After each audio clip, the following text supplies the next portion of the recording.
stage, I'll do the prayer and the pledge. For those who would like to participate, please do so. Bow our heads. Most gracious Heavenly Father, we come to you tonight asking you to give us clarity so that we can hear the topics that are being discussed and to protect the workers and the citizens of the city of Saginaw. These things we ask in the mighty name of Jesus. Amen. Amen. I pledge allegiance to the flag of the United States of America and to the republic for which it stands, one nation, under God, indivisible, with liberty and justice for all.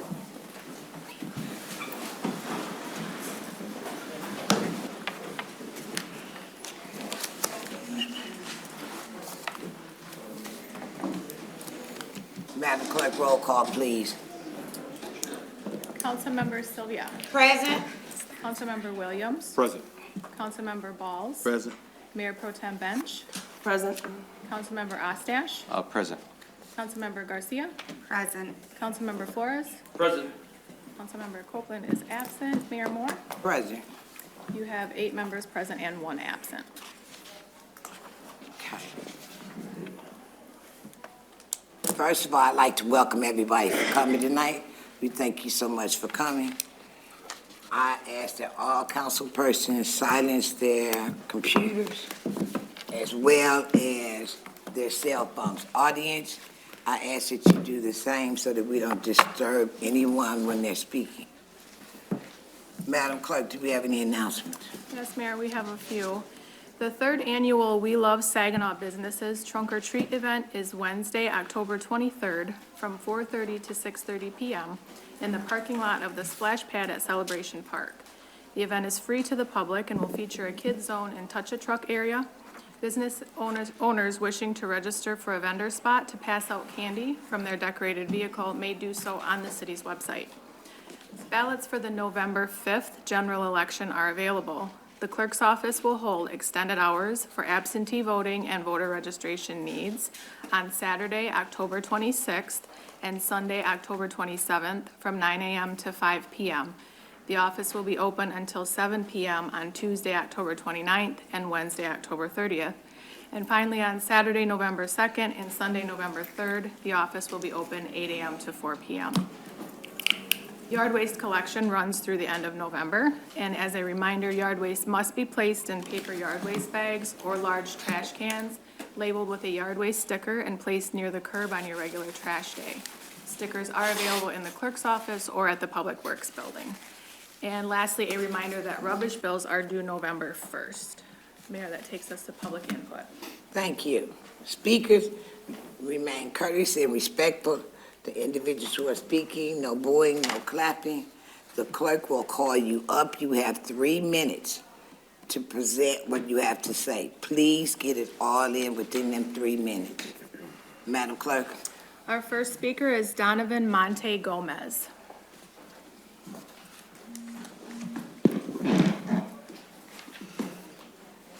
Okay, hello. Sorry I wasn't able to make it here because I've just been too busy working. But, okay, so dear Saginaw City Council and the public, $17,640 I was taxed after being petitioned for a mental health evaluation by a psychiatrist I did not ask for.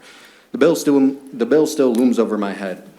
Have the public note, when they released me with all of my mental health documents, which I have a right to, and the petitioner's address for the record. Now, again, that's a petitioner's address for the record. Before this, I was a gun owner. After this, after I seen the judge, I wasn't a gun owner. If I was to voluntarily go in, complete the treatment, I could have still had my gun rights today, but basically the state revoked it. So I just want to let you guys know the games that the state is playing. If you truly think that somebody is a dangerous or a violent individual, why would you release them knowing that they're dangerous into society, into the free society?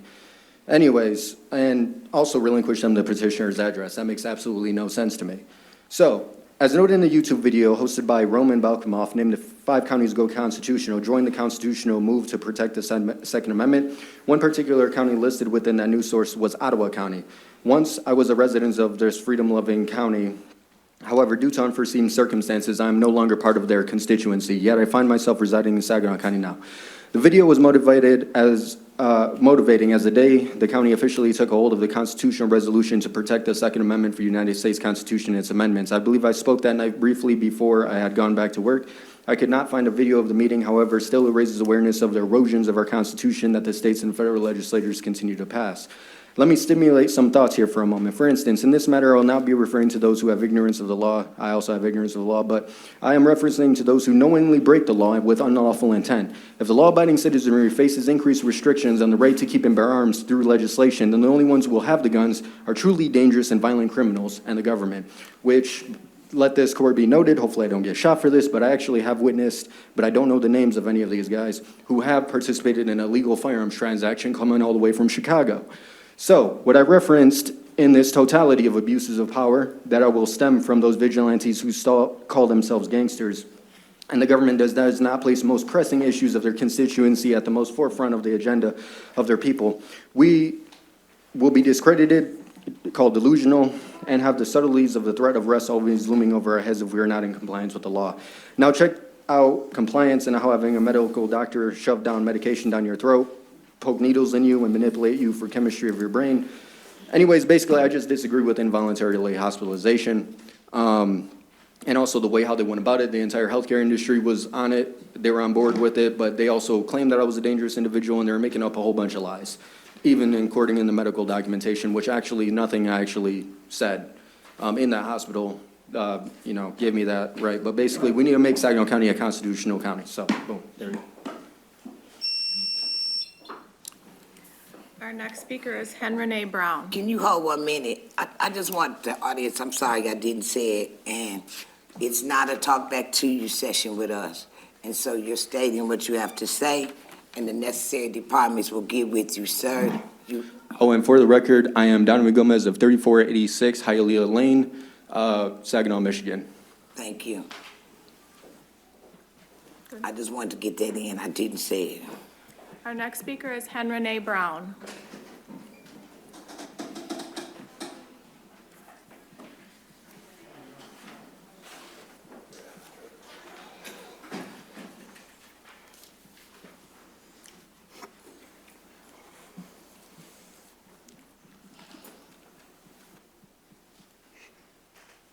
I didn't come here to cry. I didn't. My plan was not to come in here and cry. I rehearsed everything that I have written down to you all tonight. So good evening. Good evening. Good evening. I came here tonight to talk about Birch Park. On March 22nd, 2024, my grandson was chased and gunned down. No cameras. The young man chased my grandson around that whole apartment complex. Bullets here, everywhere. And he got to the address. And the young man walked up to my grandson and shot him point blank in the back of the head with a hollow point gun. Just a couple of days, John Harris was killed in the same spot that my grandson was killed in. No cameras. What is being done is the question I'm asking to you. For the last couple of days, I have sat in Birch Park parking lot and no one knew I was there. I sat in the parking lot watching all the drug activity from that whole row, all the way from the beginning to the end of the row. Activity has been going on out there. You all say that you have police patrolling. Lie. Because I have sat out there. Birch Park is the highest crime rate place here in Michigan. Look it up. I did. And the city of Saginaw seems to do nothing about it. Make it make sense to me. You can't. Now let me tell you why. Because it's not your kids. It's mine. And I repeat, by the city of Saginaw and the mayor, my mother, Mrs. Porterfield, came to every council meeting. She was on the board of Human Planning Commission, plus an election board inspector. My mother would be highly upset with you all about her grandson. Mayor Moore, you came to my house, and I had to go another level on you to get you to come, and lies was told. When you left, I felt totally disrespected, and it's sad when another mayor from another city reaches out to you and sends you flowers and condolences. This city of Saginaw is sad, just sad. I hate that you all and the city of Saginaw Ms. Brown, can I accountable. get you to wrap it up, please? My grandson's death because you said you was doing something about it. What I'm asking is that you all hold Birch Park accountable for all these deaths. I've been out there, I went and sat out there the other day. They're fixing the office where the cameras. No one knew I was out there. No one. But what I'm asking is, please hold Birch Park accountable. It's people that have came to me, Mayor, and I joke with them. Can I'm we gonna wrap leave it? y'all with this. I joke with them. I tell them, Ms. Brown, we need to wrap it up. I am, but I tell them, maybe I should become mayor. But don't be surprised if you look up and one day I'm on the ballot. Okay.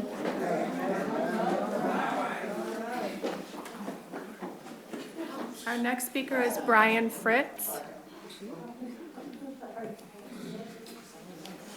Because I'm right.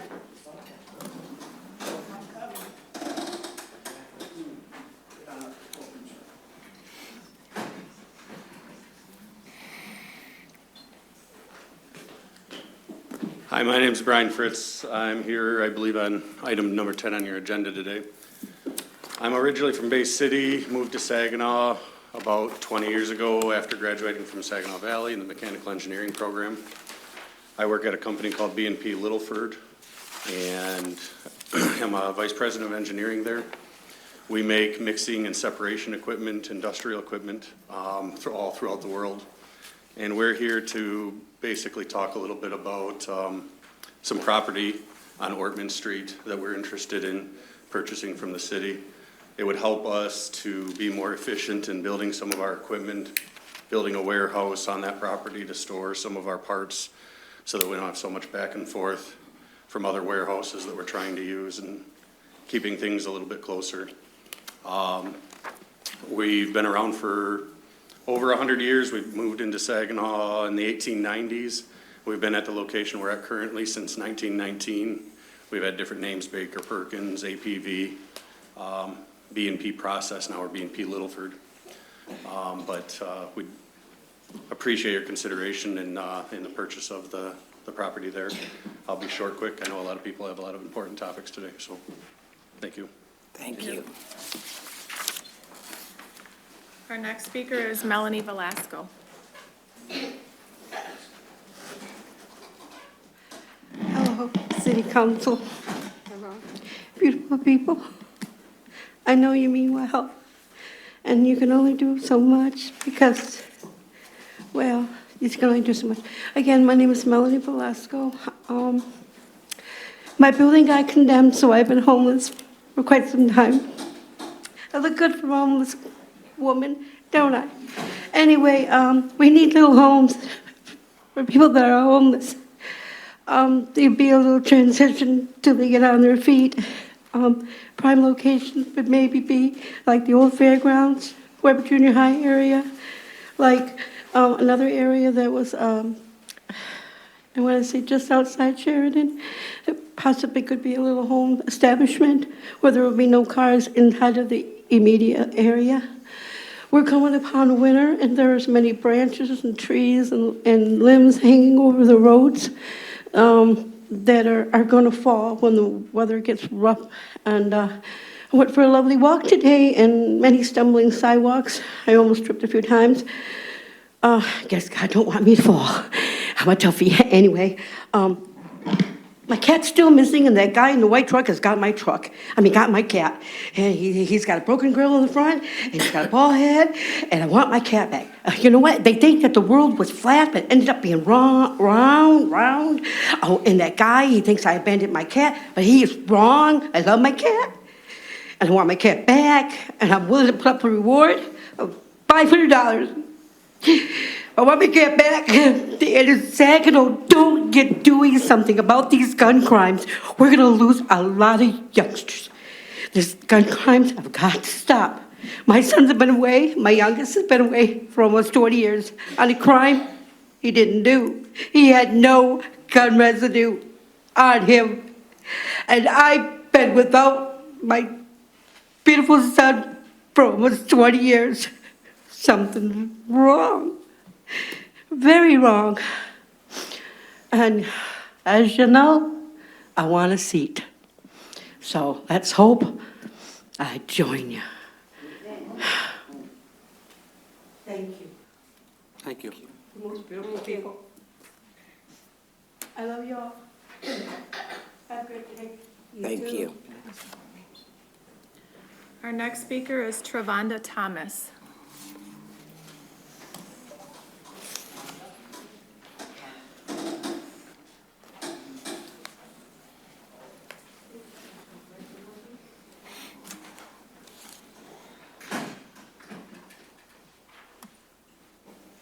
Hello. Hello.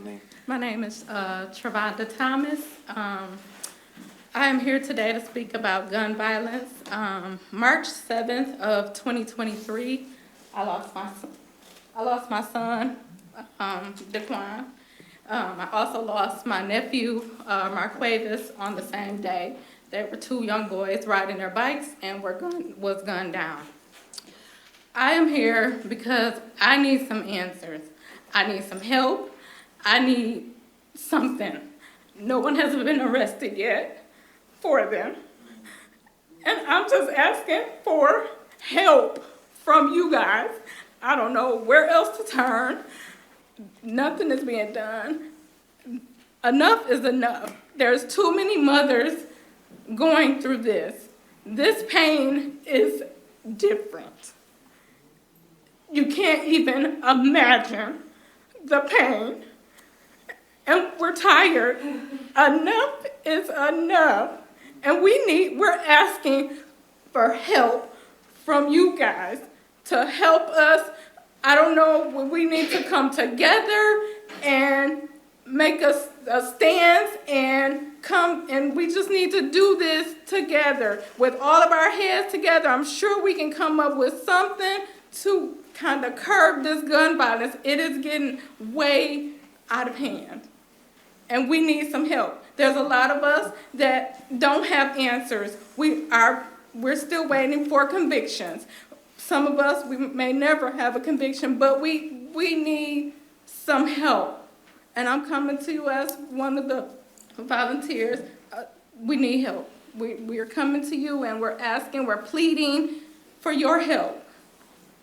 Thank you. Thank you. Thank you. Our next speaker is Talia DeLeon.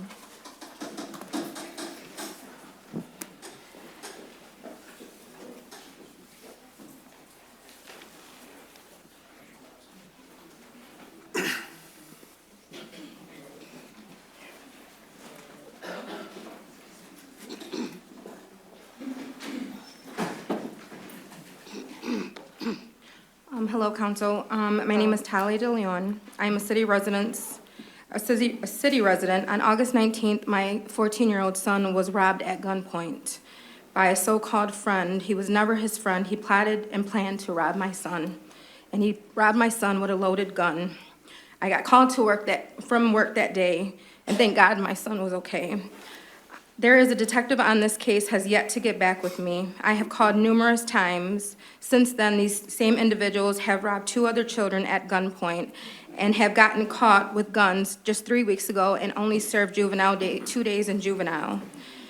I have numerous pictures and done my own detective work because the detectives have not gotten back with me since August 28th. I have a book here with these kids with beams and extendo clips pointing at people and homes. These same individuals had the prior cases here on Bay Road that they done with a shooting over there. I have called numerous times over and over to get some response from the city of Saginaw, and I have gotten nowhere. This is another mother who's been with me through this journey. In order to have preventable measures, we need more police on the streets of Saginaw to hold these kids accountable for their actions. I'm here to find out how do we stop this violence and how do we prevent this and take action against these kids. I'm really saddened that to see these mothers out here, and I'm glad that I'm not that mother out there to have a poster, and I feel really bad for them.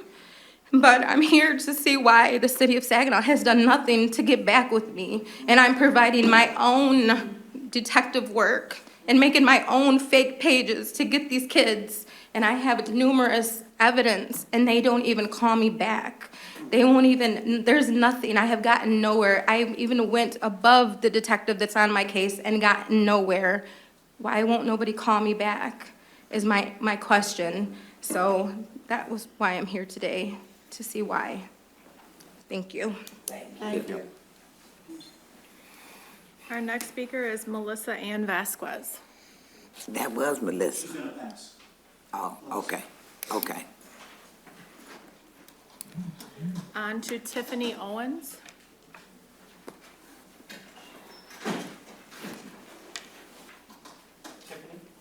Tiffany Owen. Did I find that mic? Okay, I'll try to get it straight. I'm texting the girl that turns the TV, the sound up. Okay.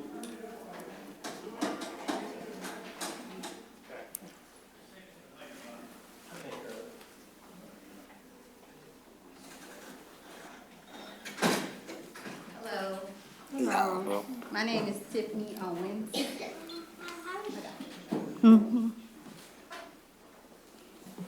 I lost two children to gun violence in this city.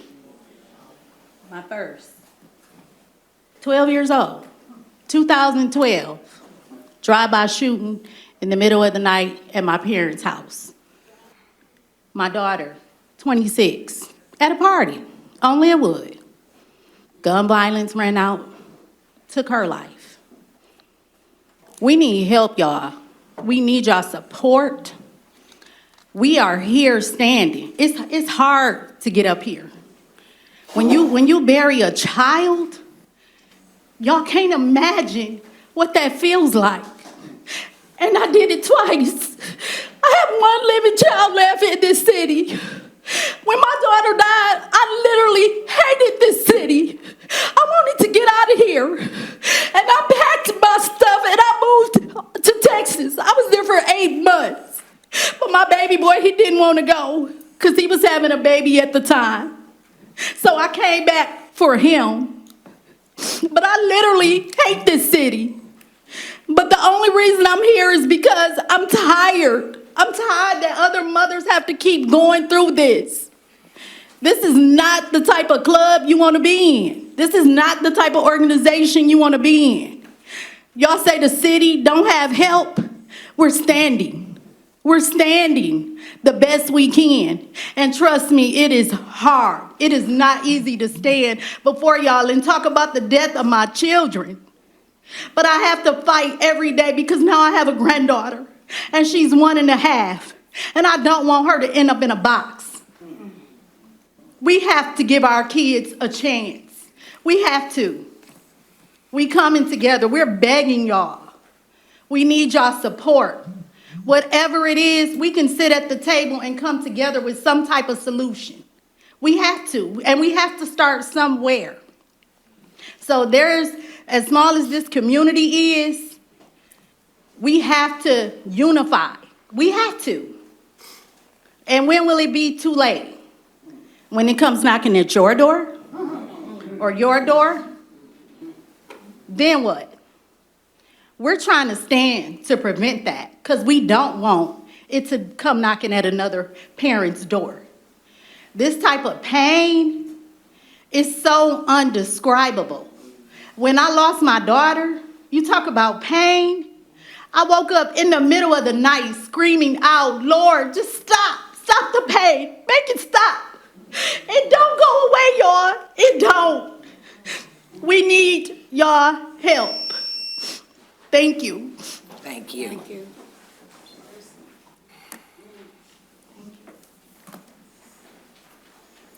Our next speaker is Jackie Danks.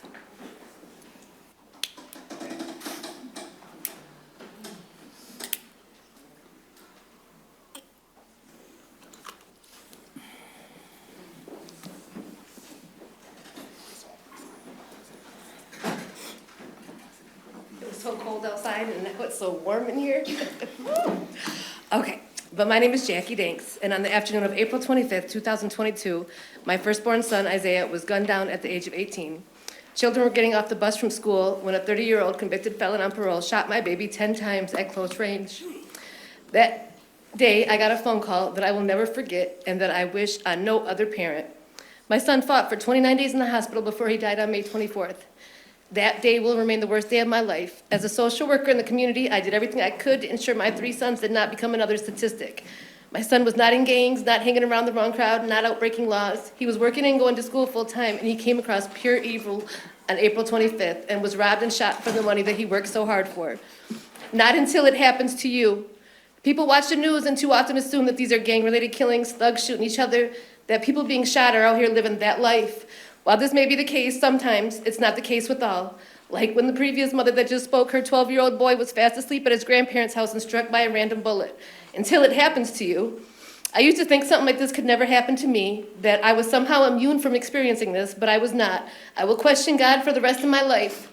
No parent, and I repeat, no parent should ever have to bury their child. It's unnatural. No parent should have to pick out a casket, a last outfit, or decide whether to put shoes on their child in a casket. There is no one person or no one answer to this epidemic that we are faced with in Saginaw. As of August, there were already 47 non-fatal shootings in Saginaw. That does not include the 19 killings thus far in 2024, or the countless shootings that have happened that no one was struck.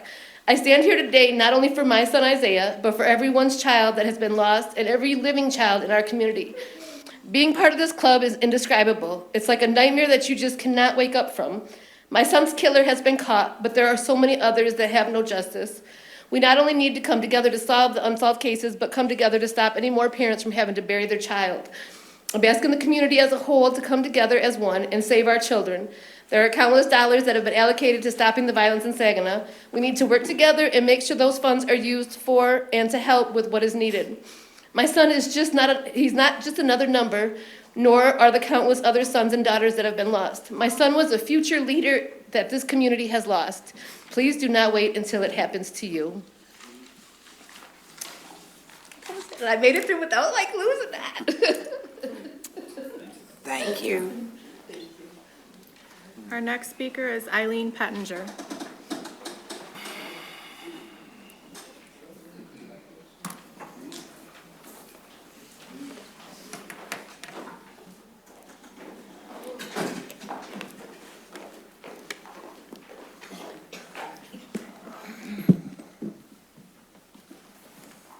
Good evening, Good council evening. members, city manager, city attorney, mayor pro tem. My name is Eileen Pettinger. I'm a retired City of Saginaw firefighter and a City of Saginaw resident. I stand before you in staunch opposition to the Back the Blue ballot proposal that was passed in these chambers. This proposal supposedly benefits police and firefighters, but why were firefighters and police officers in the city never notified about it? No idea. Retirees and active members, no idea, until the media notified us about it. For years, when I was an active firefighter, we helped go join hand in hand with police and firefighters together. We went door knocking for the police and fire millage, which has passed multiple times. But for this Back to the Blue ballot proposal, we never knew anything about it. On paper, this proposal looks enticing, training and equipping firefighters and police, providing insurance benefits for their families. We have these in our contracts. We have the Saginaw 100 Club. Why were we never notified about this? But after about 20 minutes of research, one finds a darker tone with political motivations. Cole Stark, the Saginaw Back the Blue treasurer, is the deputy director for Paul Young, who is running for U.S. Congress in our area as a Republican.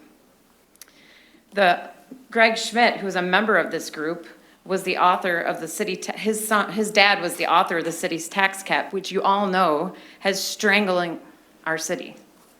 So why wasn't this researched more? I don't understand. With about 20 minutes of research, this group, we find fake addresses in the city tied to it, fake 503Cs. I just don't understand why it wasn't researched more. If it's not politically motivated, why was there informational session held out in the township with Republican chair of the county there, and they came up to me asking why I was there? Because guess what? I'm the chair of the Saginaw Democratic Party. And guess what? This meeting was held the same night as our monthly meeting. They were surprised I was there.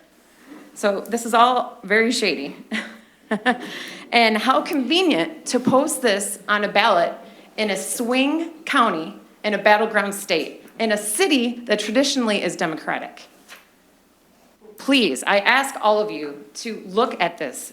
I have already spoken to the Saginaw News and other media outlets. Our local Democratic Party, I've talked to all of them. We're posting on social media. I've talked to my neighbors. I'm going to the neighborhood watch groups. We need to educate the public. Please tell them the rest of the story of the truth that this Republican group is using the careers of police and firefighters to get their agenda passed. I stand in staunch opposition to this ballot. Thank you. Thank you. Our next speaker is Michael Thompson.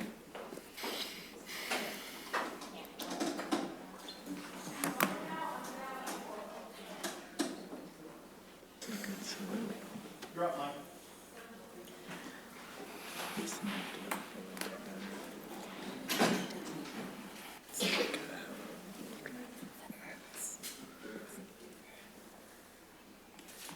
Michael Thompson, 625 North Fayette.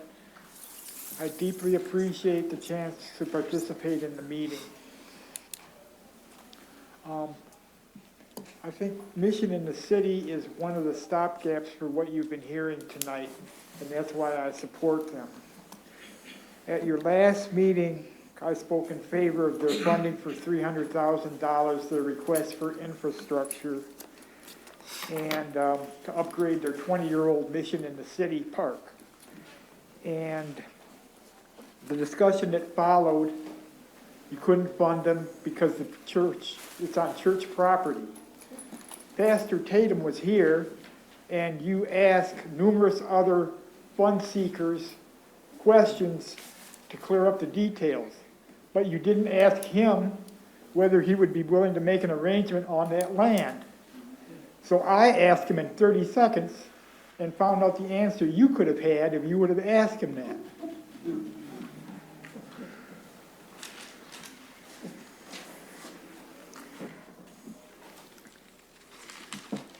He's speaking next, so if I'm not clear on anything, you can maybe ask him this time and try to settle the matter instead of not having an answer to somebody who's doing a great deal of good for the community. I hope you will consider this. Thank you. Thank you. Thank you. Our next speaker is Craig Tatum.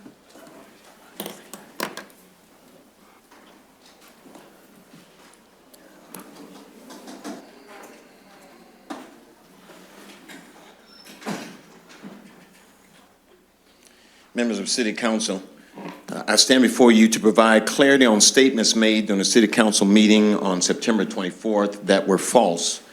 While considering an ARPA recommendation for mission in the city, was stated by Councilwoman Garcia that Guidehouse indicated to Dr. Ruth Bradley Sr. mission in the city community park was a private park, and that statement was followed up by City Manager seeking clarity on could funding be used for a private park. Let the record reflect it was suggested by the city manager after being denied funds by the Community Block Development Grant 3 years ago that we even apply for ARPA funding in the first place. as it relates to the Dr. Rufus Bradley Sr. Mission in the City Community Park, open for nearly 14 years unless bad weather causes it to close. The park has and is open for the residents of Saginaw to enjoy. Let the record reflect that when we asked the engineering department some 3 years ago about fixing broken sidewalks that people kept tripping and falling on, the engineering department stated that the sidewalks were the responsibility of the church. Let the record reflect $100,000 later that sidewalks are fixed and the community is safer, because members of the church aren't the only ones who walk on the sidewalks. The residents of Saginaw do also. That is why during the last 3 times we have appeared before you within the last 2 years, our proposal given directly to each city council member to read has reflected that change. Let the record reflect statements made by Ms. Lori Brown about our proposal to improve parking lots is totally false, given that there are no parking lots associated with Mission in the city. Let the record reflect that at no time over the past 3 years has anyone called, emailed, or spoke with Mission in the City leadership about its proposals. The genesis for the Mission in the City Park was to create a place for residents to go and get in shape. We provided that for 13 years. To insinuate that no one can use the park is simply false and misleading, giving the residents of Saginaw the impression that they are not welcome. Our name has been tarnished because of misinformation. A park in the heart of the city does not decrease the value of the city, but increases the value. If giving money to a church is high risk, how is it that, and I presented that to you today, the Flint City Council gave $145,000 to a church to put washers and dryers on its church location and did not consider it high risk? Thank you. Thank you. Our next speaker is Ebony Rasco. Good evening. Good evening. My name is Ebony Rasco, and I'm a proud member of New Life Baptist Church Ministries. I stand before you today to address a matter close to my heart, Mission in the City Park, and its significance to our community. We have attended numerous council meetings seeking ARPA funding for our park, and it's disheartening to be denied for ARPA funds based on misconceptions about our mission and operations. One point I'd like to clarify is the notion that we charge for park access. This is simply not true. Our park is open and free to everyone in the community. Additionally, I want to address concerns about the park's accessibility. Unlike other parks in our area, we take the initiative to keep our park open. We have dedicated volunteers on site to ensure safety and security for all who enter. On days without volunteers, we partner with the Sheriff's Office, utilizing their reserve officers to keep the park open for our community. During my last appearance, I was met with comments suggesting I should move back to the city to have a voice in its affairs. Let me clarify. I was born and raised in the city, on 23rd and James. I currently work for the Saginaw County Sheriff's Office located in the city. I own a home here in the city. I worship at a church in the city. I pay my taxes in the city and support local businesses daily in our city. Telling me I should live in the city to contribute is dismissive of the active role I play in our community. My commitment to Saginaw is unwavering, and I believe that everyone, regardless of where they reside, deserves a voice in the future of our city. I urge you to reconsider the support of our park, recognizing its value as a free, safe space for all community members. Let's work together to enhance our city and uplift all its residents. Thank you for your time. Thank you. Our final speaker is Mike Gomez.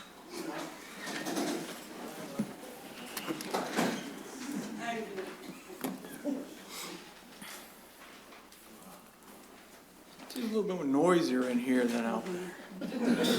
Anyway, hello, my name's Mike Gomez. I am undersheriff here at Saginaw County Sheriff's Office, and I want to thank you for taking the time to let me address you. I'm here in support of mission in the city. What we have to do with that park is we were approached and said, you know, we have this park, we have children of all ages come and use the park, we have people of all ages come and use the park, they have a walking path inside of it, it's gated, and they asked if we could provide any kind of security there. And to be honest with you, part of me was like, you know, it's Saginaw City. And then the other part of me, my sheriff, said, if they're gonna ask us for assistance, we're gonna do what we can. And so we send a car out there 2 or 3 times a week while the children are playing and while people are walking in the park. It's got a chessboard that people can play chess. It's got the walking area, it's got a playground, it's got basketball courts. And anything that we can do to provide a safe environment for the residents of the city, we're gonna do. You know, I love Saginaw City. I grew up in Saginaw City. And when they call me and ask me if I can have a car drive through Hoyt Park when they have baseball games and softball games, I call my guys and I say, hey, drive through the park. Make sure you're seen so that people know that it's protected. No one has ever been turned away from the park at Mission City. I have not seen anybody ever charged to participate at the park. And so I just wanted you to know from us that it's a valued partnership. Along with any other group that would ask us, we would do everything we can to assist them as well. But this one, I just wanted to make it clear that it's open to everyone to use whenever they feel the want to use it. So, thank you. Thank you. Mayor, that takes us to remarks of council. Council, you have 3 minutes as well. We will start tonight with Councilwoman Garcia. Good evening, concerned citizens of the community. I want to thank everybody that's come out to speak, and also our families that lost family members. My condolences. Breaks my heart. I've had people in my family this year also that have been part of the violence, so I understand.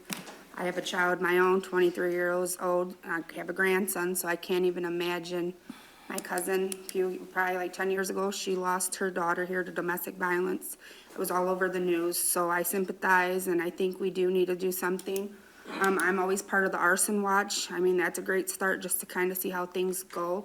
If that's something you're interested in, you go with a partner and you go around in the city of Saginaw during Devil's Night, and I believe it's the next day. They're doing it 2 days, so that's always a good start just to kind of see, be known in your community, things like that. And also, I want to say for the mission in the city, since my last name was brought up, I've been to your park. I love it. It's a great park, and we really wanted to give money, and by Guidehouse, we were directed of all these stipulations. So we have rules and regulations, so maybe that's something we can revisit what went wrong. But I know I've been when DHS has been there. It's a great park, and I really enjoyed going there, and I even want to go to take my grandson because I know there's a lot of good things that are done there. So it was heartbreaking for me to have to say no due to these issues. So, you know, we have rules and regulations too. But you guys are doing a great job. Don't think that you're not, because you guys are, and you're really making a difference, I know, in that area. And I go by there, I'm on the East Side Soup Kitchen Board, and I see, you know, there's great things in your community, and I see the support. So that's awesome. Keep doing a good job. That's all I'm saying. Kudos to you guys. Also, some things coming up in the community this Saturday, trunk or treating. I know it's harder with the little ones. I'll be participating on Stevens Street, October 19th from 12 to 5. They're going to have candy, cars, vendors, music.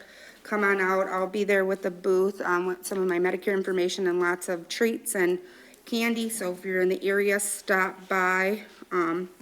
Also, next Thursday, the Eastside Soup Kitchen is having their Fall Frenzy fundraiser dinner from 5 to 9, so I'll be there volunteering for that. It's a great fundraiser, and I was able to be there when Representative Amos O'Neill's gave $1 million check to the Eastside Soup Kitchen, giving back to the community, so that's such a blessing. I mean, we all, I think, have the same goal in common, that we want the better for our city, for our future generations. So whatever support that I can give or help or volunteer, I'm always willing to be that person or that voice if I have to help advocate, especially for my seniors. And so just reach out to me, contact me. I'm always willing to help. I've been a social worker, so I get what's going on. Thank you and have a good night. God bless. Thank you. Next, we have Councilman Flores. Thank you, Mayor. Happy birthday to your niece. Grandson. Grandson.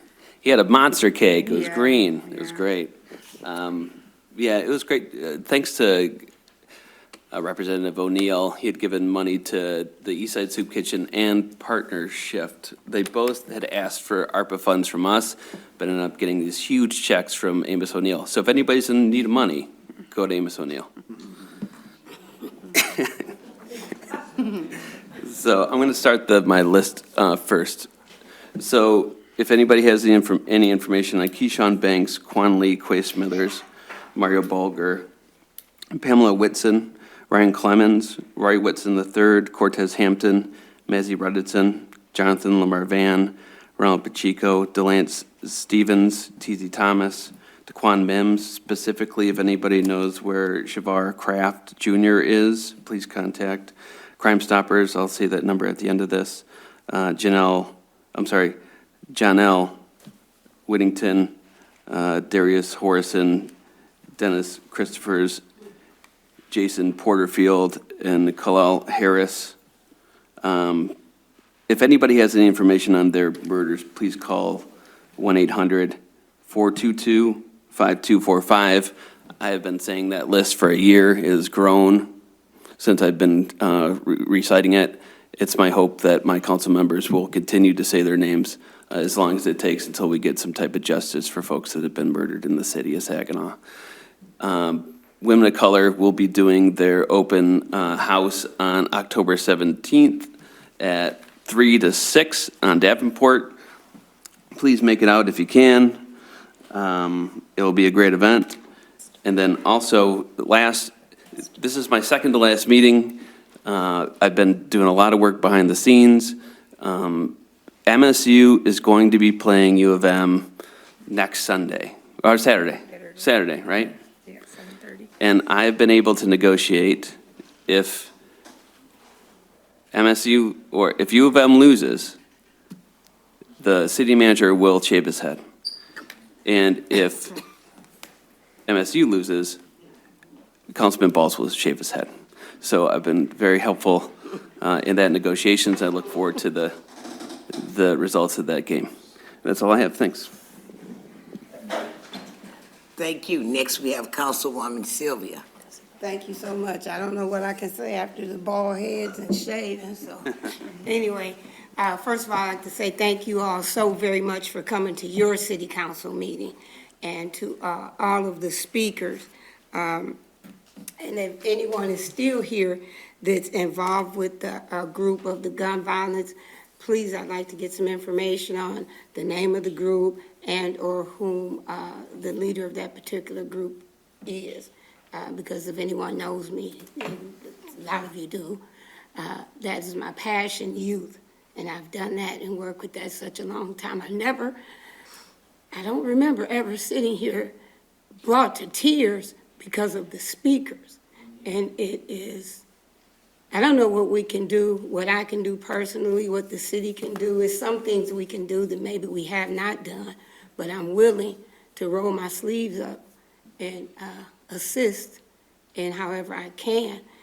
In regards to mission in the city, I heard a lot of people speaking a lot of things, and I did get some information, and hopefully we can get some better understanding as I've advocated for mission in the city, and I know maybe a few other people have. I don't know, it's just some things that I understand about it that didn't seem to be what the information that I got. So, but one thing about it, I did call Pastor Tatum on several occasions to get the information and get the understanding. And all that get understanding. You know, you can't just go by what you hear. Because someone just said that it was a misconception.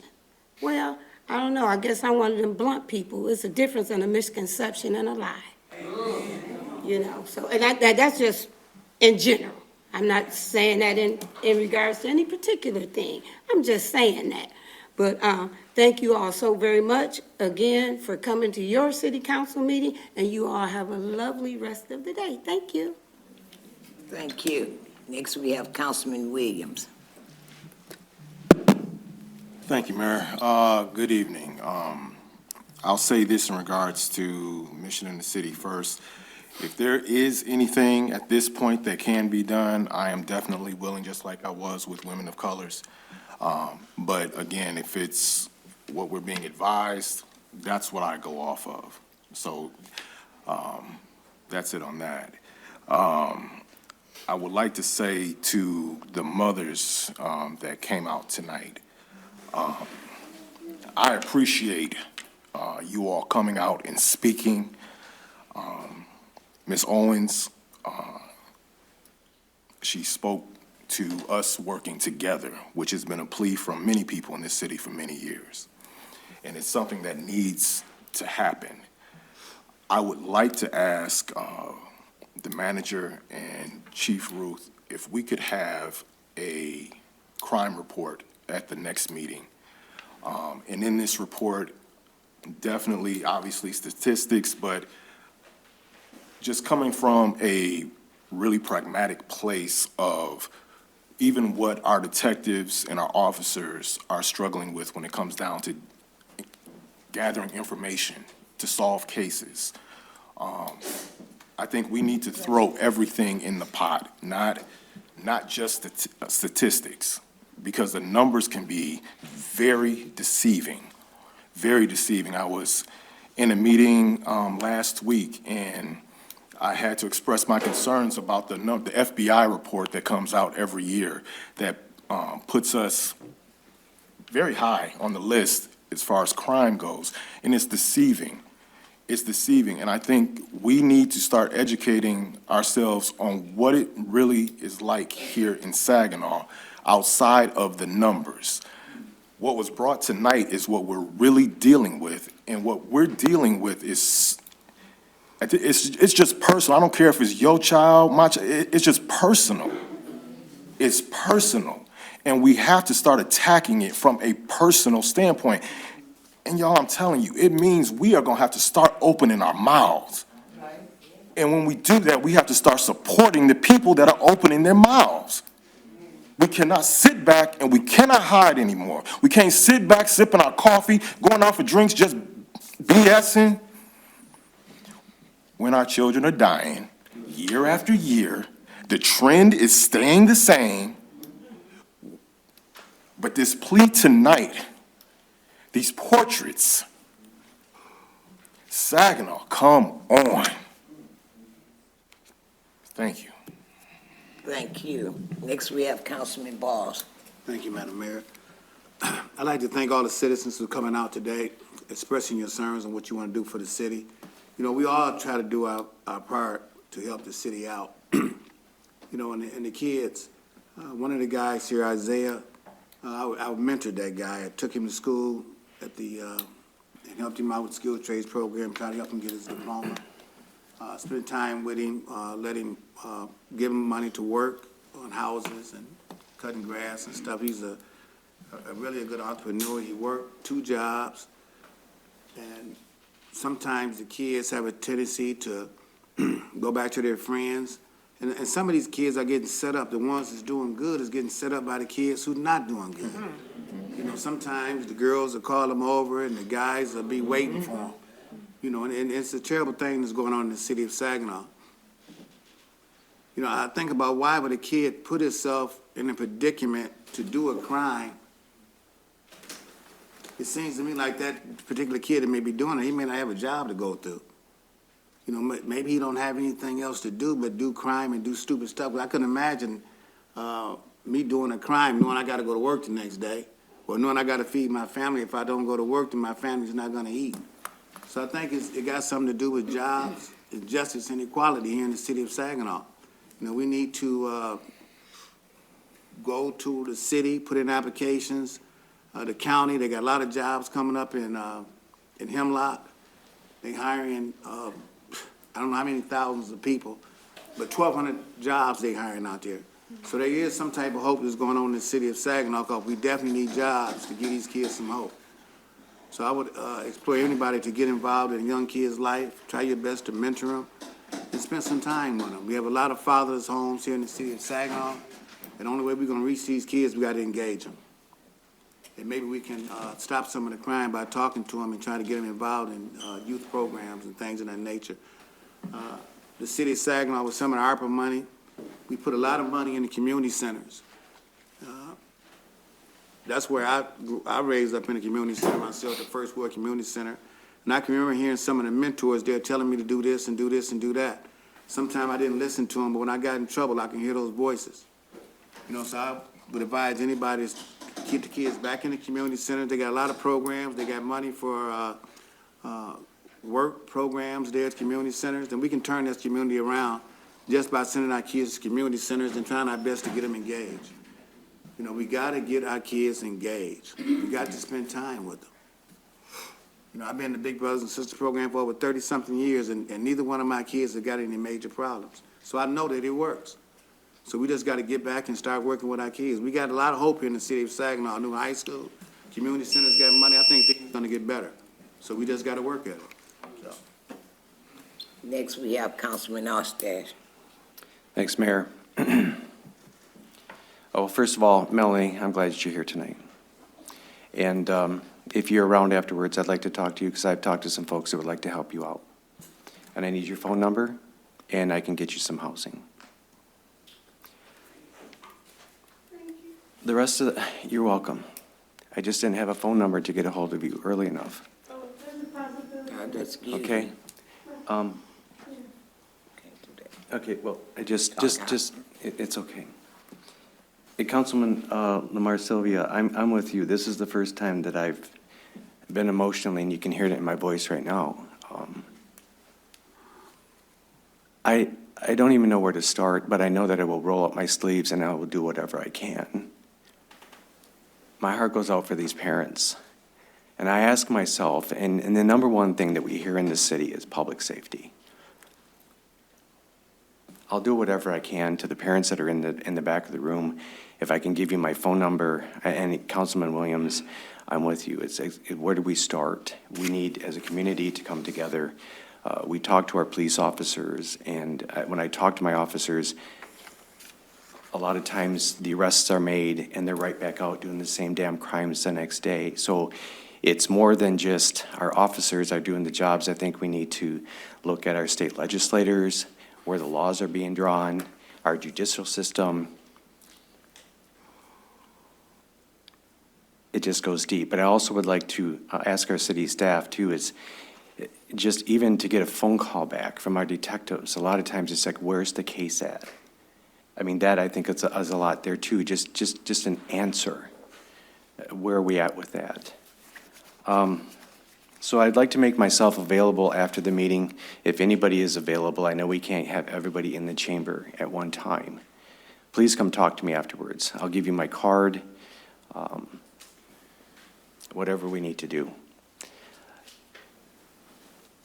I have actually seen footage, and I just don't understand. And I ask myself to this day, and I want to ask the community, why? Why do you think the end of an argument is a gun? Why is that the solution?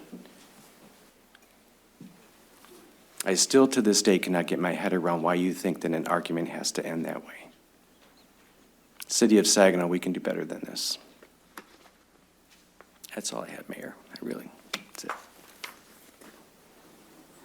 Thank you. Next, we have Mayor Pro Tem Bench. Thank you, and good evening to everyone. To all of the families here tonight who have lost loved ones, to any family here in the city of Saginaw who has lost a loved one to violence, you have my deepest sympathies and my deepest admiration.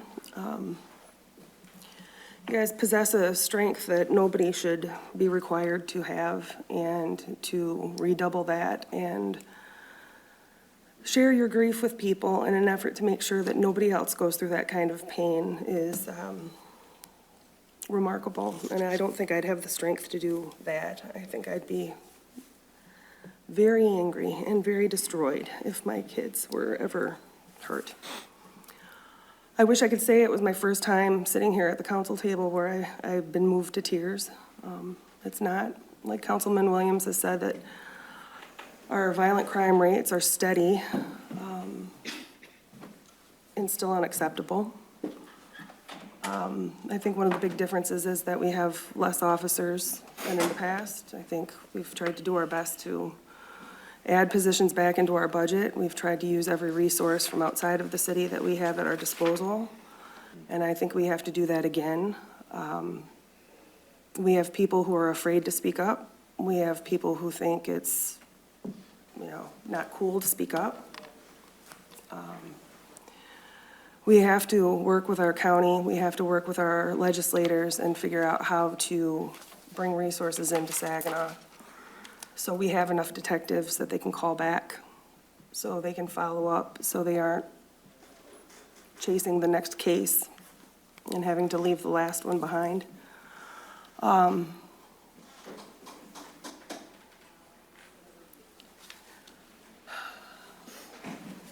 extraordinarily sorry that these things are going on and that there isn't an easy solution to fixing them. As Councilman Ostash said, please stick around. I have cards. I would be happy to give my information to anybody and have any conversation with any of you. I think so much of it is that our community is in pain and needs to be comforted. And sometimes that might be just the first step, but we do have to do something. I think that getting used to things being this way isn't an excuse to allow them to go on. And with my last few seconds, I would just say that this Wednesday from 3 to 6, I will be at Clater Park with our First Ward youth, working on the park as a work day. We talk about mentoring our youth and our youth centers. So it'll be a great opportunity for the community to come out and spend some time with our young people and contribute to a neighborhood park that has been offline and desperate for some love. So, thank you.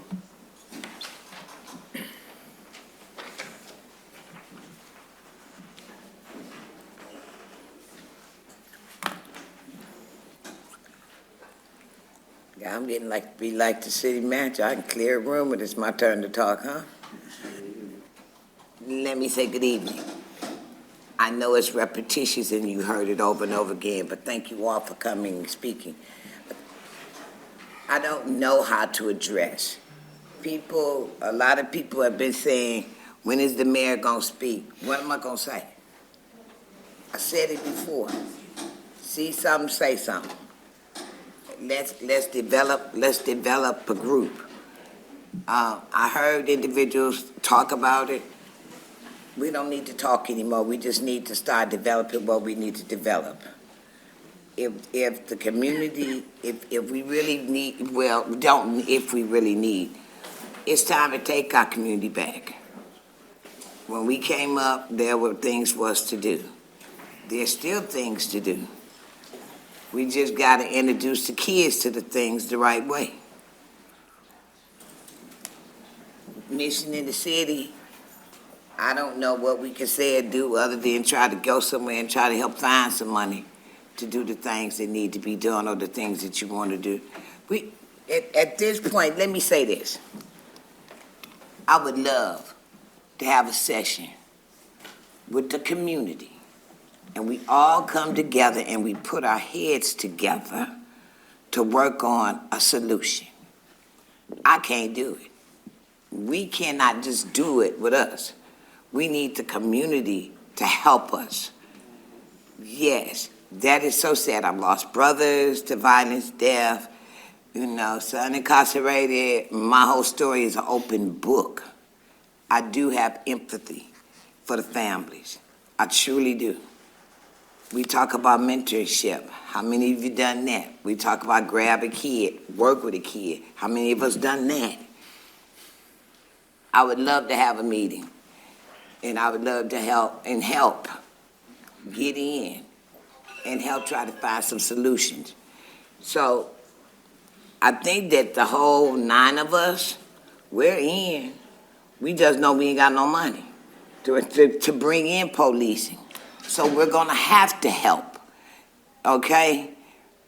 When we came up, it wasn't even about the po-po.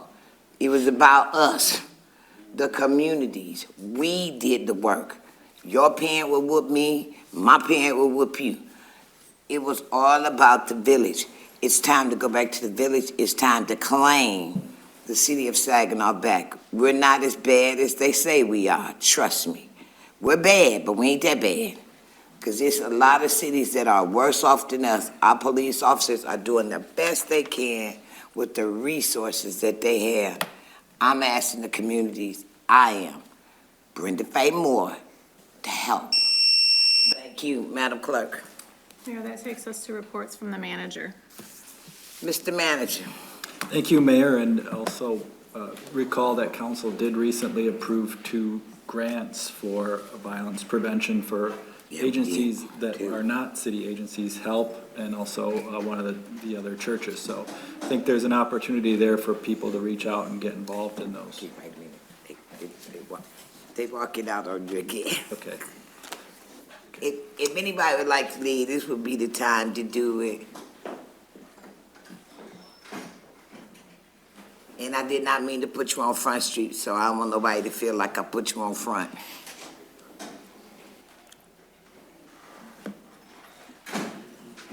Do we have some people in the hallway, Chief Ruth, that want to come in?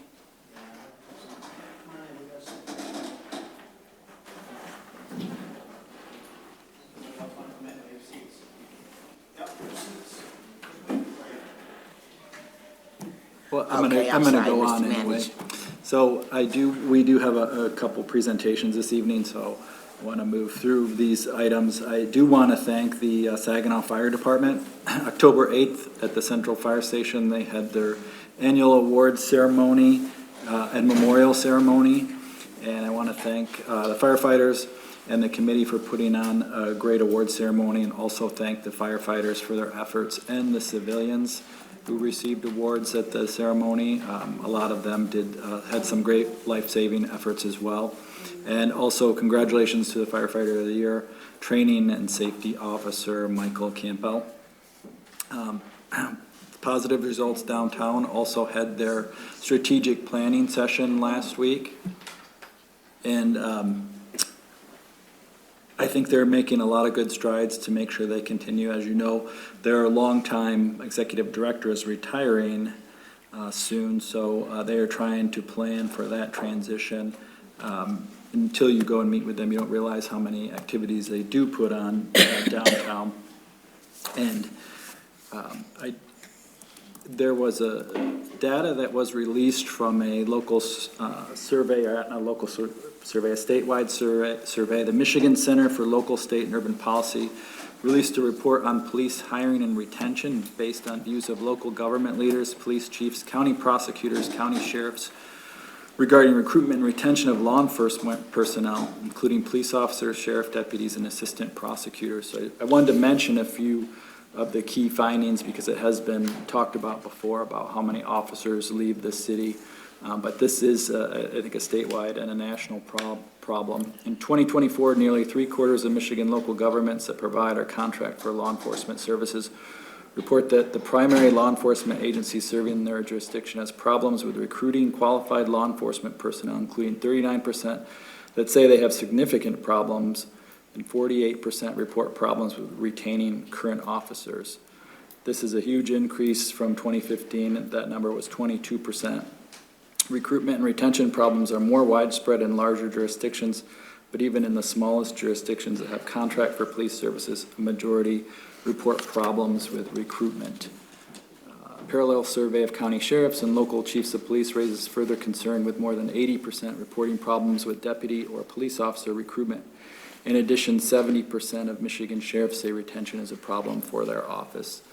So I do want to point out that the Saginaw Police Department has made a huge effort in hiring local police officers and sending them to the police academy. So we are working to try to combat some of those issues with retention and recruitment. So a few meetings ago, we talked about the ARPA Home Improvement Program. I think that's been one of our most talked about programs that we've done. It's a program where we can directly impact Saginaw residents and help keep them in their homes. So we discussed how we could demonstrate the impact on the program. By numbers, City Council allocated $8.1 million to that program, approximately 15.5% of our total ARPA funds. We do have a very talented technical services and GIS department. They developed a great illustration tool on the program's impact throughout the city. And keep in mind that we still do plan to add window replacement, which we are just getting started on. And we have additional furnaces and roof replacements to process and complete based upon finishing up a previous allocation and the allocation from the last meeting. I'd like to thank our Technical Services Director, Jeff Klopsick, for coordinating this project with a special recognition for Justin Staley, who is our city's GIS administrator, for developing a 3D model, and Matt Chutnick for editing the background music and graphics. So Matt, can you play the flyover?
So I think that puts that in context. All of those points on that map is people that you helped stay in their homes. So just seeing it on the map, it touches every point of the city, and I think you to be commended for allocating funds to that. So I think it's something that the city should be proud of. And that will continue to grow. We're just starting the window portion, that's $1.2 million in replacements, and then the additional funding that you allocated last time for additional furnace, especially furnaces, we'll be able to do a lot more with the upcoming cold weather. So we'll put this on the website and we'll keep updating it so you can have a look at it. So thanks again to the GIS team for putting that together for us.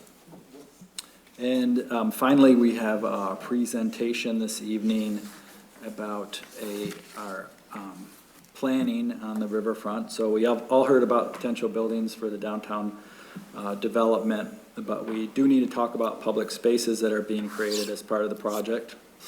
The city was allocated federal, state, and local funds totaling nearly $34 million for riverfront park and infrastructure improvements to prepare the site for future development projects. The state and federal funding was specifically dedicated to downtown redevelopment, as the state's focused on urban core communities and redevelopment of downtowns for several years, but this was the first real allocation of funding that we've received. The project will include upgrades to roadways, utilities, river stabilization, and a new public park. Initially, the city engaged the firms of Studio Gang and Scape to work with us and stakeholders to develop a master plan for the site. And then the city engaged Scape to further develop the vision for the site and put together plans to bring that vision to reality. And today we have Brad Howe with us from Scape, and he's going to provide an overview of the project and some of the next steps. Brad is a principal at Scape. He leads design teams for a number of large-scale waterfront and resilience planning projects. His work focuses on creating ecologically vibrant waterfronts and public spaces, from complex, large-scale planning projects with extensive engagement to detailed site plan design. So, Brad? All right, thank you. And thanks for having me here tonight. As the city manager said, I'm here to provide an update on where we ended with the master planning process and where we're starting with the design of the waterfront park, or the riverfront park. And so many of you know where the site is within the Medical Diamond District Plan. It's the dark red labeled there as anchor site. This is a 5.5 acre riverfront park. Throughout the course of the master planning process, it was a stakeholder-led design process, and representatives from all of the organizations you see up on the screen were present in some shape or form to provide input and guide the master plan. So just to where we're at in the schedule, it was a 4-month collaborative process, including 4 stakeholder group meetings, 3 focus group meetings, 3 site visits with city officials, and we traveled to Saginaw High to do 1 high school design charrette as well. And so just throughout the process, I just wanted to share some of the things we learned and discussed as a group. First of all, contextualizing this place on the riverfront within its larger ecological system. And kind of through conversations, here's some of the conversations that were had at the table. Schools should be able to take field trips here to show firsthand what opportunities are available in the city. The project could bring education of our community and take advantage of the Be Well initiative. The Saginaw Bay watershed is one of Michigan's most diverse areas, and it supports a vast variety of wildlife, and river stabilization here could improve the health of the river. So there was a lot of takeaways along ecological vibrancy and bringing people to the riverfront.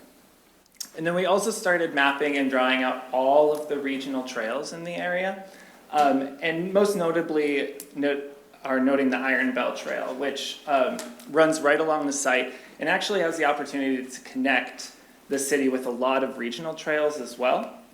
And so this really sparked a conversation about activity and movement. So some of the feedback and comments we heard was many community organizations are looking for space to hold health fairs, awareness events, physical activity opportunities need to be created in this space. The incorporation of a fitness trail could help improve the rates of obesity and chronic disease, and focus on partnerships with the farmers market and the possibility of having a community garden at the riverfront. And then finally, we started looking at what are other places and other parks along the Saginaw riverfront, and what can you do there? And you'll see in this map, the site is located towards the north, which is the top of the map. And then you can see kind of where we're at, Ojibwe Island and Celebration Park, and you can see a lot of icons there. And so those icons represent activities. And most notably, towards the north, there's much less icons. And so the conversation was, how do we bring activity to the riverfront in this area? How could this project create a walkable development that takes advantage of its riverfront location? How could it have a positive impact on the downtown area? How could we create fishing and recreational activities here? And how might this be better able to accommodate performances or activities in programming in downtown Saginaw? So a couple other things we did is we reviewed the 2002 Saginaw Parks and Recreation Master Plan, and one thing that was really interesting is that 40% of the respondents noted that riverfront and waterfront access was a priority. And then you can just see some photos from our charrette in Saginaw High where we worked with students to just ask them to design their own ideal park, and they gave us a lot of great ideas. And so out of this process, we developed 4 key priorities that we'll focus on in the design process. Human health, to create an active and restorative park. Education, create a learning landscape. I think it's pretty special too that the new high school is just across the river and a short distance away from this park. Ecological vibrancy, create a living landscape at the waterfront, and place and connection in creating a park for all. And so I'm just going to share some of the conceptual renderings that we developed. And this, I want to just note that we're in the very beginning stages of this design process. And so this is still an evolving design. But you can see the idea of adding water access, opening a lawn, creating active amenities, fitness, play, and spaces for fishing along the riverfront. And this is the site plan. And then this just kind of shows connecting the Iron Bell Trail, creating a gateway to connect the neighborhoods to their riverfront, and then also unlocking river access as well at this site. And so this is a before image. This is the site today. And then this could potentially be transformed into something much different that actually engages the riverfront and provides access. A space for performances and like local music performances or other events and programming. And then finally, active spaces and places for play at the riverfront. And so I put this schedule up here. You can see the pink arrow. It's kind of small, but this is where we're at. So we completed the master plan, and now we're starting the design of the park. And we just wanted to note this because we are going to be in Saginaw next week doing some community events, so we want to hear from the community. So we'll be table sitting at the SVRC Marketplace on Wednesday, October 23rd from 11 to 2. And then we'll be at the Trunk or Treat event in Celebration Park from 4:30 to 6:30. So we'll be here. We'll have some activities and boards for the community to provide their input. And then the QR code in the bottom corner is actually a link to a survey where folks can go online and enter their input as well. That will also be hosted on the city website for access. So thank you. I'm happy to answer any questions. Are there any questions? Yeah, I got a question. So they are gonna put a river dock in? So we're in the design process. It's one of the things that was discussed, but nothing's been confirmed as of yet, but it is something on the table. So what has been confirmed? Basically what I would say is the principles that we're focused on, which is bringing activity to the riverfront and creating more water access. But what those would look like, I think is still moldable. Anyone else? A question? You pointing at who? Monique. I looked your way, I'm sorry. That's all right. I've been Councilwoman over it Sylvia. before. No, I'm just playing.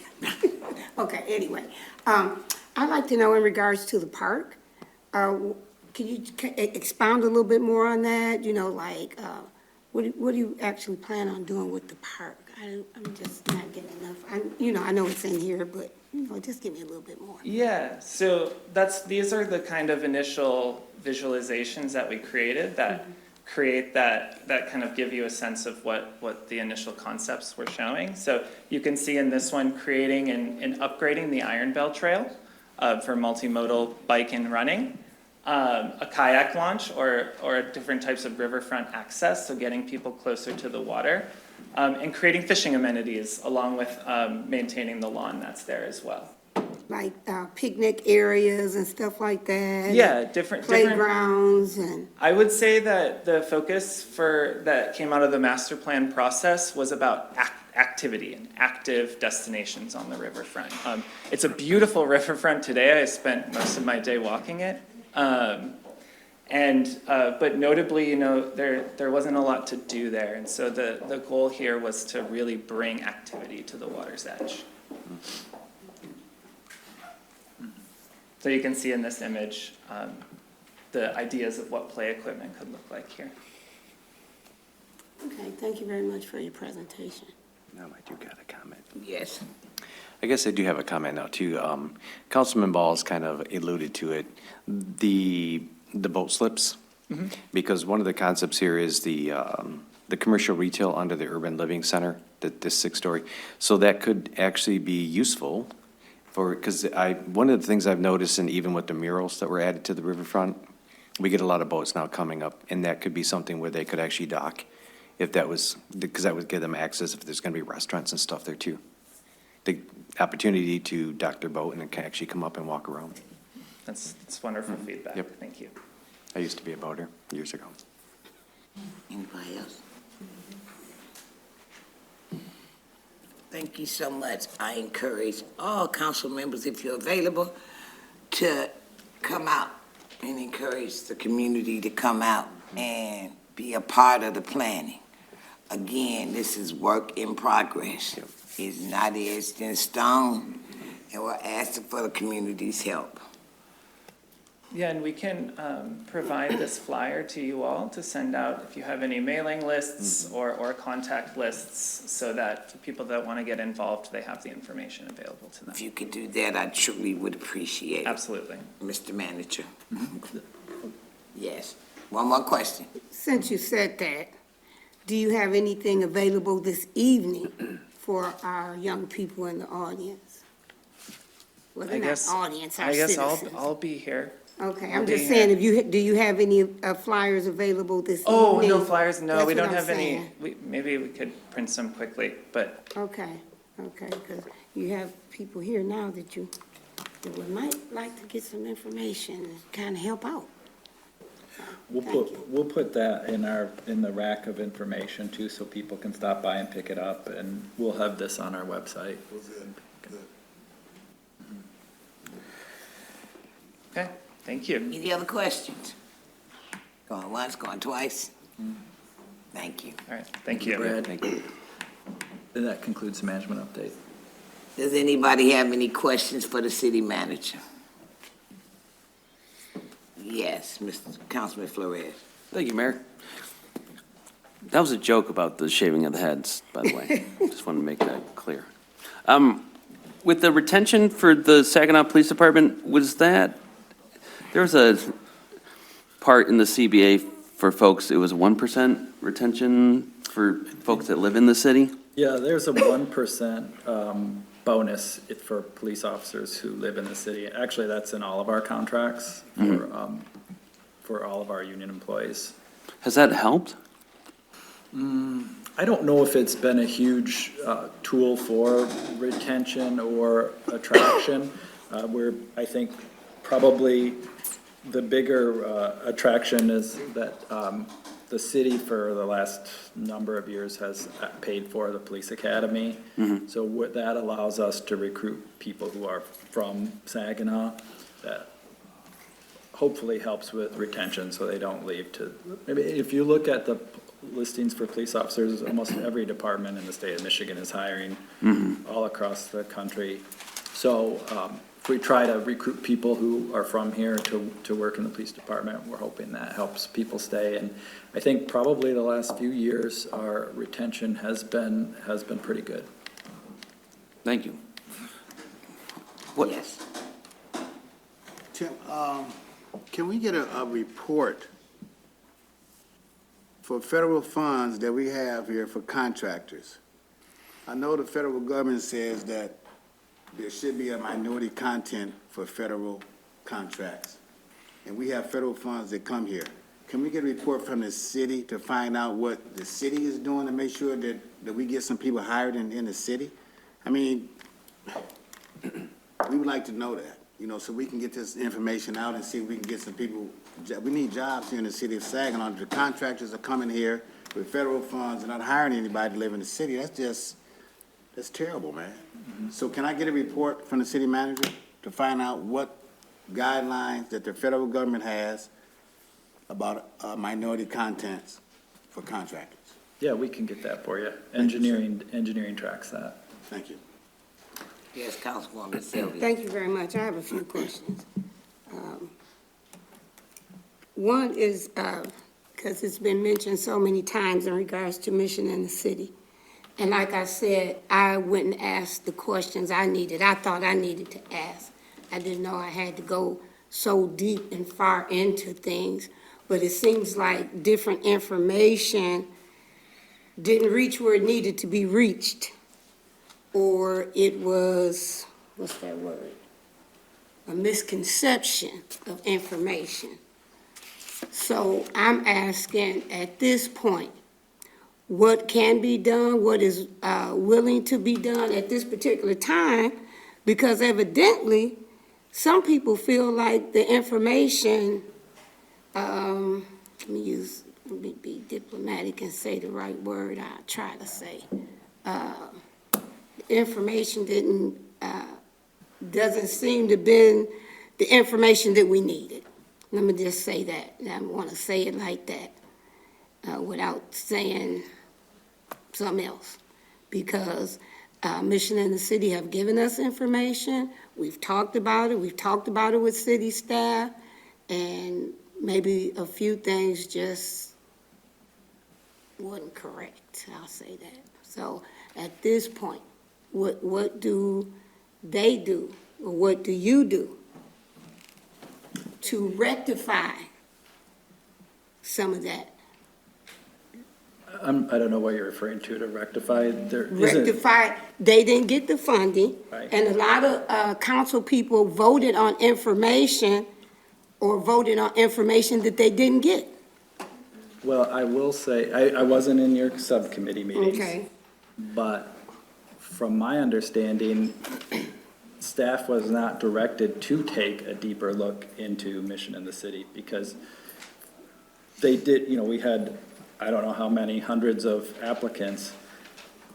They were taking certain reviews, preliminary reviews, and for this last meeting, they put a packet together based on everything that was done, and I think if they would have been directed, they could have done a deeper dive into that. Not saying that there was a miscommunication or not, or whatever that happens to be, but I think there could have been, but I don't know what you do at this point. The money's all been allocated, right? I don't know. I'm asking you, I but mean- my thing is, I know the questions that were asked in the subcommittee, and from my understanding, they said that they would contact. So, They were vetted. What's that? Are we out of order to have discussion on this right now? Pardon me? Are we out of order to have discussion about Mission in the City?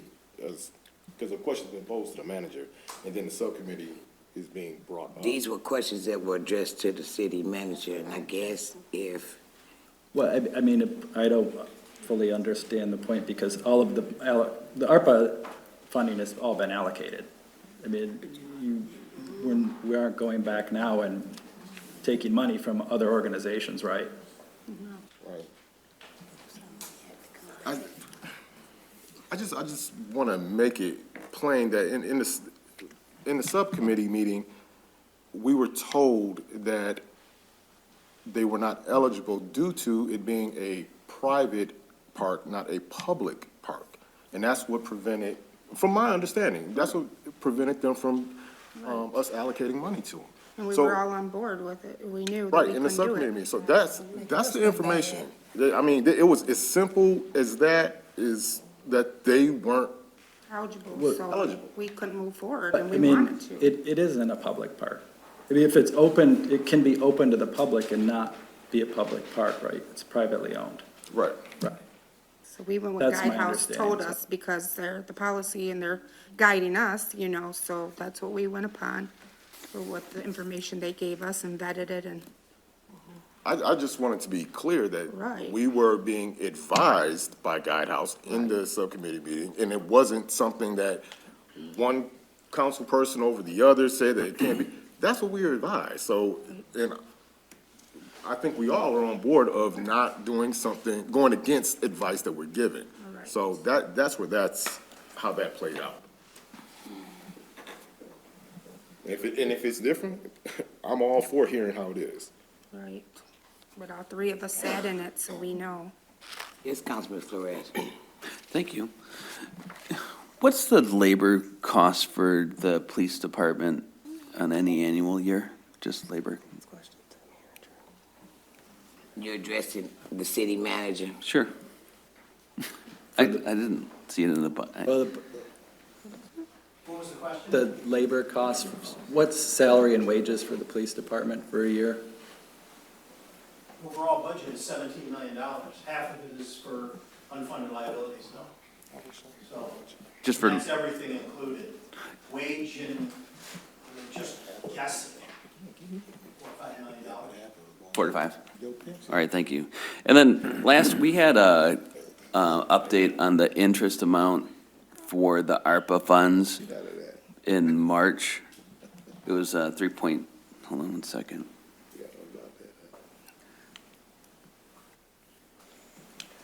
$3.6 million. I know we spent a little bit of that on Guidehouse, to further their contract. Do we have a new amount? I think the last time I saw the update, it was about 4.1 million. 4.1? Okay. All right, thank you. Yes. I wasn't quite finished. Okay, thank you. So, back to what I was saying, City Manager, you said the money's been allocated, but the money has not been spent. All of the money has not been spent, so I want to clarify that piece right there, that the money has been allocated but not spent. So if there has been something that was maybe not correct, I think, as far as I feel, I owe myself, and I also owe that entity the right to possibly, like I said, rectify something that was wrong if it's possibly that can be done. Then I have other questions. But I really kind of like the response in regards to that, the allocated dollars as opposed to the dollars that has been spent, because I know all the dollars have not been spent, and it may even be money that may have to come back. So then we still would have some money. I just want to put it out there and not have an entity not get funding because of some misinformation, if it's misinformation. So the question is, has the money been spent? I know it hasn't. That's not a question. I'm saying that there's a difference in dollars that have been allocated. You said the money had been allocated, but all the dollars have not been spent. To people, to entities that we've allocated dollars to. So I'm saying that there's also a possibility that some dollars may even come back. But I'm just saying, in response to what you said to me, that all the dollars are not actually gone because they're not all spent yet. I'm just saying that it could be some dollars. That's what I'm saying. It could be some dollars. Okay. Yeah, they're all allocated. It could be some dollars. Yeah. Okay. They're all allocated, though. Yeah, I know they're allocated, but they're not spent. So there's a difference. No, every organization hasn't spent every Right. dollar. Okay, and am I wrong? Is it possible that some dollars may come back and some entities may not spend all of their dollars? After 2026. They have till 2026, that's right. They're allocated. And there isn't an organization that thus far is not making progress towards. No, I'm just spending saying it could possibly happen. I'm not saying nothing about, okay, that's all I wanted. But okay, also I wanted to know in regards to the young persons that came up, and one young lady, and I'm not looking, put glasses on, I guess. She said that her case, she's been doing all the information herself. She hasn't received information back to the persons that, from the police department that were looking into her case. So is there a way that there's a conversation? Something could have failed somewhere. We definitely don't need to be failing our citizens and or ourselves, So is there a conversation that can be had with this young lady and any the other people that came and spoke and said that they have contacted the Saginaw Police Department, or they had an investigator that didn't get back with them? And I know Chief Roof is here, and I know he probably definitely would look into it, but we want to make sure that happens. Yeah, I don't have information on specific cases, but Chief heard what people said, and I'm sure he'll Okay. work with the Detective Bureau, yes. And the other question. Hold that thought. Okay, I'll hold Hold it. that thought. Councilman Ostash. Oh, I was just going to comment, because Councilman, you were mentioning the allocation. We have met our obligation that the monies has been allocated, so we have until the end of the year, and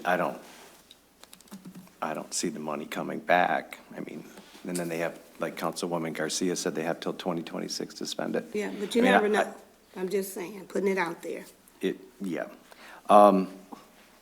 What I was gonna mention tonight too, because we do have our attorney in the room with us, and there was a ballot initiative that was brought into the council chamber under public input tonight.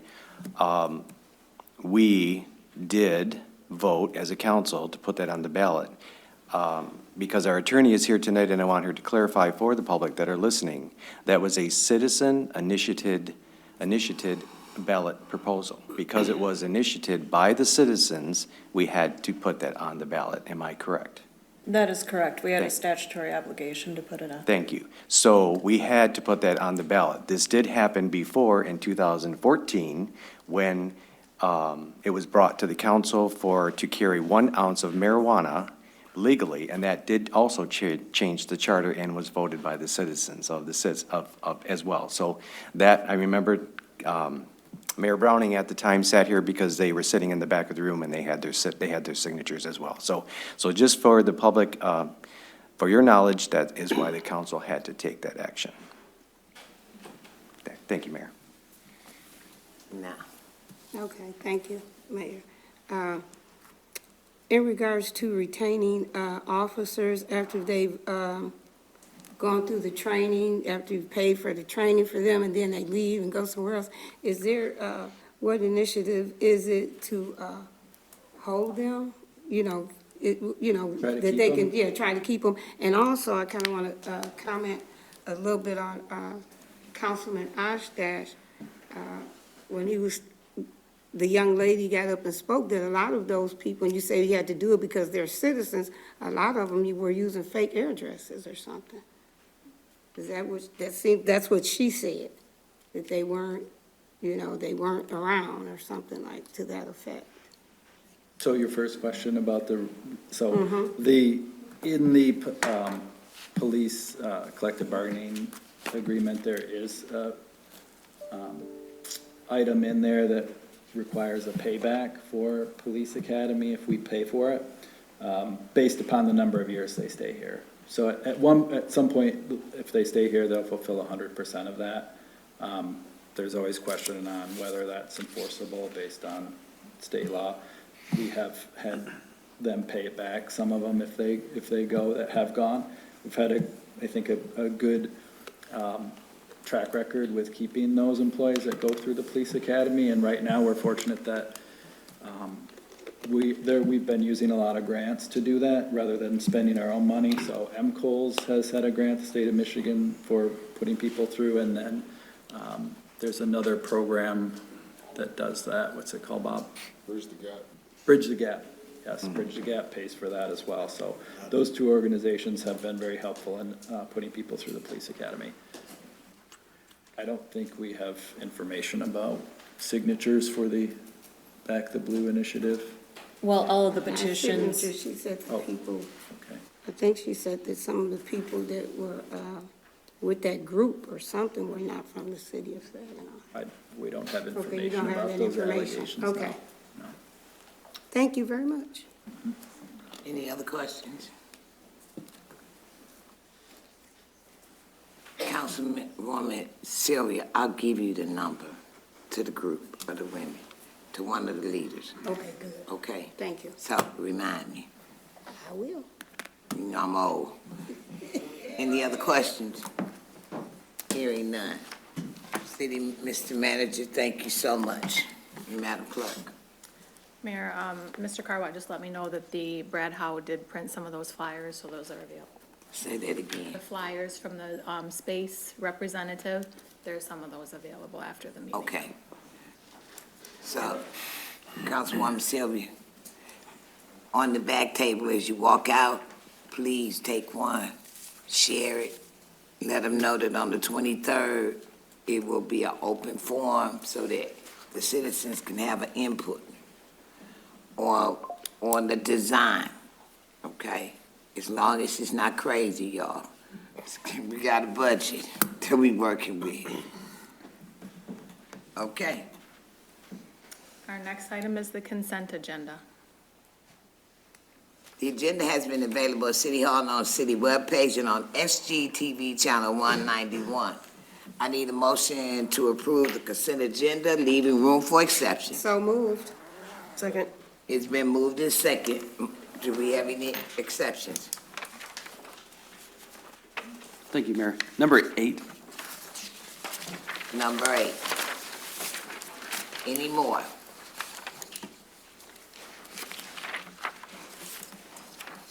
Okay. Call for the vote. All those in favor signify by saying aye. Aye. All those opposed, nay. Madam Clerk. Item number 8 is to approve the OVW 2024 Enhancing Investigations and Prosecution of Domestic Violence, Dating Violence, Sexual Assault, and Stalking Grant through the U.S. Department of Justice, Office on Violence Against Women for $448,723 for the Police Department. Further approve a budget adjustment for fiscal year 2025 to recognize these funds. That was Councilmember Flores. Thank you. We can't change the name of the agency, but it's not gender specific, is it? No. Okay. And then also, it will be for just one new detective between now and Yes, that 2027? will give us one new police officer. We'll take an experienced officer, make them a detective to work with this unit for domestic violence, stalking, sexual assault, wrapped around a family, of course. And then that will give us on the back end, one new police officer for 3 years. We're doing everything we can to get police officers. Yeah, With the absolutely. money that we have. A few short years ago, in 2013, we went down to 55 officers. With this grant, it's gonna put us up to 64. Yeah, that'll be great. I was happy to see this as somebody that's a victim of domestic violence myself. The detectives that currently work, it's just not department specific. It's just, you have detectives in the city of Saginaw that aren't tasked with just domestic violence, and this would ensure that now? No, what this does, really, the domestic violence is split amongst all the detectives. Right now, we have 8 detectives that work in our General Detective Bureau. This will give us a 9th person. They will specialize in these types of crimes for prosecution, working with our Victim Service Unit. And it'll actually give us a little bit more coverage from this standpoint, so we can free up some of our other time with the other detectives to work on other cases like cold case homicides and other crimes. All right, great, thank you. Motion to approve. Yes, agenda Councilman item. Balls. Oh, Wait, go ahead. wait a second. You had a motion to approve. Who has the second to approve? Second. Yep. Agenda item 8. Councilman Ball. You said that you're gonna take experienced police officers, so that probably somebody with higher seniority, to go into the detective department. Yeah, that's how it works. And then after the 3 years old, and then you get a new guy come in as a police officer. Hopefully. Yeah, we're gonna get the new guy to come in right now as a police officer or a girl, one or the other. Okay, so what I'm saying is you said for 3 years. Yes. So after that 3 years roll around, do the detective go back to the police department? I mean, how that's In gonna 3 work? years, we'll figure that out. And I'm just- This is why I have a new grant writer that we're training. And hopefully in about 2 years, that grant writer is right to the par where they can write a new grant to cover that position to go forward in the future. Okay, thank you. That's what I wanna hear. So, 'Cause yeah. I was hoping we didn't lose. I'm always somebody thinking after ahead. 3 years. I'm always thinking ahead. I was thinking ahead too. Yeah, and that's why it's so imperative that I have a grant writer being trained at this point, so that we can, our previous grant writer left a while back and went to Michigan State Police to work. So we have a new person that's in training. By the time 2 years comes around, she should be right up to par, and she'll be able to hopefully write us some more grants. So in 3 years, when this one ends, we've got something to cover it. You've been doing a good job of getting the grants too, it's helping out the community, I see that. Yeah, I'd say it takes a lot of work, but we're doing it. Thank you. Thank you. Any other questions? Moved in second. All those in favor signify by saying aye. Aye. All those opposed, nay. Madam Clerk, Takes us to board, commission, and committee reports. do we have any reports on anyone who has attended any community meeting? Madam Clerk, On to appointment of board, commission, and committee members. I need a motion to approve, leaving room for exceptions. So moved. Support. Do we have any exceptions?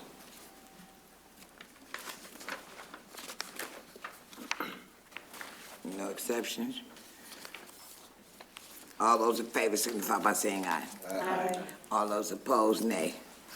Madam Clerk. Takes us to ordinance introduction. We have one. It's to amend the official city map by renaming Symphony Lane to Henry Marsh Plaza from the westerlymost boundary of North Washington Avenue, approximately 240 feet west, to the easterly boundary of an unimproved right-of-way of North Water Street. I need a motion to introduce. So moved. Second. It's been moved and introduced. That we introduce this. All those in favor signify by saying aye. Aye. All those opposed, nay. This charter, under charter provisions, this ordinance will be laid. I'll get it right in a minute. The ordinance will be laid over under charter provisions. Takes us to ordinance adoption. We have one there as well. It's to create the Rethke Homes Historic District in the city of Saginaw to be added to the table of special ordinances of the city of Saginaw Code of Ordinances O-204. I need a motion to adopt. So moved. Any questions? All those in favor signify by saying aye. Aye. All those opposed, nay. Madam Clerk. On to resolutions. Our first is adopting the City of Saginaw 2024 Transportation Asset Management Plan. I need a motion to adopt. So move. Second. It's been moved and second. Any discussion? All those in favor signify by saying aye. Aye. All those opposed, nay. Madam Clerk. Our second resolution is approving the cost agreement with the Michigan Department of Transportation for the reconstruction of eastbound Highway M58 State Street from Avalon Street to Highway M84 Bay Road. I need a motion to adopt. Move. Support. It's been moved and supported. Any discussion? All those in favor signify by saying aye. Aye. All those opposed, nay. Madam Clerk. Our third resolution is approving the cost agreement with the Michigan Department of Transportation for the reconstruction of Wheeler Street from Michigan Avenue to Gratiot Avenue, M46. I need a motion to adopt. So moved. Support. It's been moved and supported. Do we have any discussion? Hearing none, all those in favor signify by saying aye. Aye. All those opposed? Takes us to miscellaneous business. Do we have anything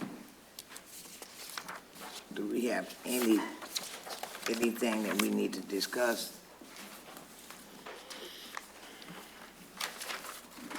I need a motion to adjourn. So moved. Support. It's been moved and support. All those in favor signify by saying aye. Aye. All those opposed, nay. Good evening. Thank you all so much.